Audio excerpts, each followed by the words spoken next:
I remember when we were doing the Bible study, that first Tuesday Bible study that we did just with the family, God did something amazing where Lavon's sisters and mother-in-law, they reconciled with the Lord. So there was just something very special about that night. And every other week we started seeing more people come, more people come, more people come. I felt the need of just that passage where Jesus saw so many of the multitudes like sheep without shepherd, and he felt compassion towards them. I felt that compassion towards the family members and the friends that were a part of that Bible study group. And what started racing in my mind was like, okay, what church are they going to get plugged in? Are they going to get sound teaching? Are they going to grow in their faith? Are they going to take care of them like we've taken care of them throughout this process?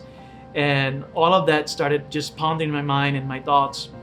As I prayed, I said, okay, God, I want to make sure that I separate what's my feelings, what's my emotions, to what you're putting in my heart as something that you want me to do. And then at that time, which was a little bit hard and difficult because Lavon and I, we were just engaged, and I yet not had spoken to her about the burden that I was feeling. And so that conversation as well was an interesting conversation, because when I did feel the burden and I knew this was God was calling me to do, I remember letting her know, hey, this is what I feel. Have you been feeling the same thing as well? Have you been sensing the same thing as well? And Lavon just flat out said, no, I'm not feeling nothing at that moment. And so I reassure her that no pressure from my part, that if she didn't feel it, we were not going to go ahead with it, because I wanted to make sure that we both were in sync and that we both were called for this.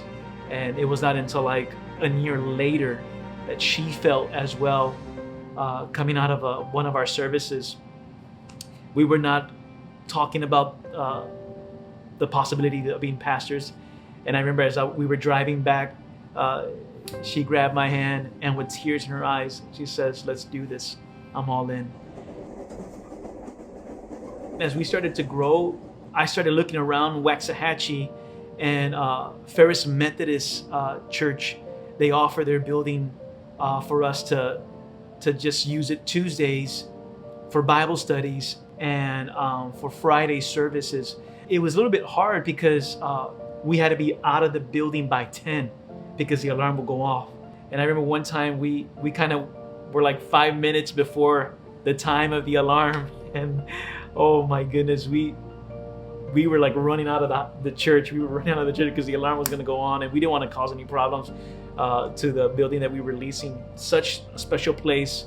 That's where we got like our first members. And then from there, we went to Brothers Boulevard, the famous Brothers Boulevard, where we leased this office space there, I felt like we grew from the 20 members that we had at the Ferris Methodist building to Brothers Boulevard. In months, we saw the growth from 26 to 50, 60, and then 100. We got to the point where it was like 125 in that small office building. Because we had people every Sunday. They were coming, people getting saved. And not that there was a desperation in me, but I knew we had to make the decision to move. And I saw that building off of I-35. I knew off the bat, this was the place where we needed to move. And we didn't have a covering at that moment. We had limited resources in our bank account. And not knowing nothing in regards to just the business side of ministry, I sent an email to the banker with an offer. But we went back and forth. While that is happening, Pastor David is trying to connect me with Pastor Rick DeBose to see if Fuego Church will come under the umbrella of the Assemblies of God. And so as I'm negotiating here, God is moving over here as well. And I remember when I had my first meeting with Pastor Rick DeBose, who we are forever grateful for his leadership, and he played a very important role in our lives. And so we get incorporated into the Assemblies of God. And then I start, seeking out for their wisdom and their guidance and how to deal with this, because Now we're going back and forth here. We ended up meeting at 450, from 850 to 450, and that was a tremendous blessing. Where now we relocated from Brothers Boulevard to DeSoto here in I-35, and a new season started here at Fuego Church, but in DeSoto. Back then, we didn't have the team that we had now, and we would like literally come in at 7 in the morning to 1 o'clock in the morning, trying to beat the clock, because we knew that we had a month to prepare for the anniversary, because they were, our lease was up here. We had no place to go, so we really had to move. And I remember that day, it was just, I was so overwhelmed with what had transpired throughout the whole month, and then the new challenges that I felt were about to come. And us, being young ministers, it was so overwhelming that I ended up passing the church. Mom looks at me, she's like, "What are you doing?" And I go, "I can't do this. I can't. I don't think I can pastor. I think God wanted me to make it here, but I just don't know." And I kept driving. We ended up passing Waxahachie. We ended up driving all the way, if I'm not mistaken, to almost to Hillsboro. And that's when we realized, okay, Levon's like, "Josh, we have to turn around. Let's just finish this weekend, and then we'll talk to the leaders and we'll say that, hey, we're putting in our resignation and we're done." We felt hopeless in that moment. One of the things that was impressed in my heart from the get-go was, as a ministry, as a church, we're here to serve our community. We're here to serve our city. And it is so interesting how God connected us with Mayor Percy McCowan and the whole team of DeSoto, and how God orchestrated all that so that Fuego Church can be a part of that and work together. And just seeing how our youth department, just seeing how our elders and our leaders are involved, it brings so much joy to me. I remember getting a call from our superintendent, Dr. Clonge, and he had mentioned to me the possibility of another campus.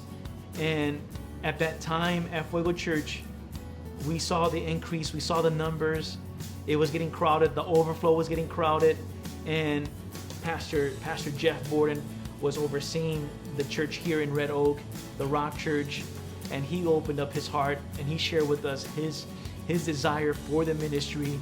We decided to come together, take over the building, and continue on what God was already doing in this ministry. And I remember as we had started working towards the relaunching of Fuego Church campus in Red Oak, the excitement, the expectations. I mean, people were just hyped up for this day. It was something so special, because coming back to Red Oak, where we actually started with Brothers Boulevard, and so acquiring this campus was another blessing, another affirmation of God saying, Fuego Church was and is in my heart and my plans.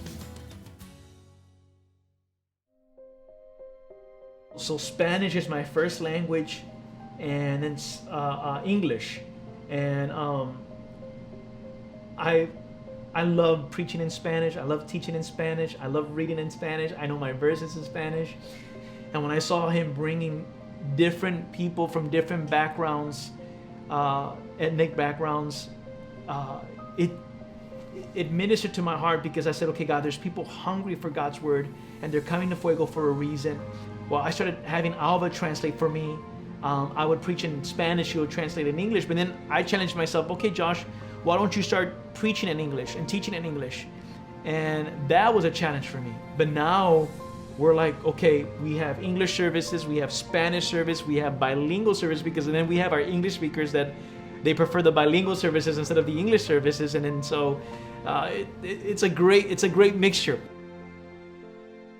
We've yet not seen all that God has for us. We haven't even scratched the surface. And in 10 years, God has blessed us with so many blessings. I can just imagine what is yet to come. in the next 10 years. And so I would just say to Fuego Church, thank you for choosing Lavan and myself to be your pastors. Thank you for standing with us even when things got hard, when we went through difficult situations. Thank you for standing with us through the storms, through the oppositions. Thank you for standing with us through the victories, through the blessings, through the growth. Thank you for your love and support to our lives, and overall, just thank you for being Fuego family. Yeah.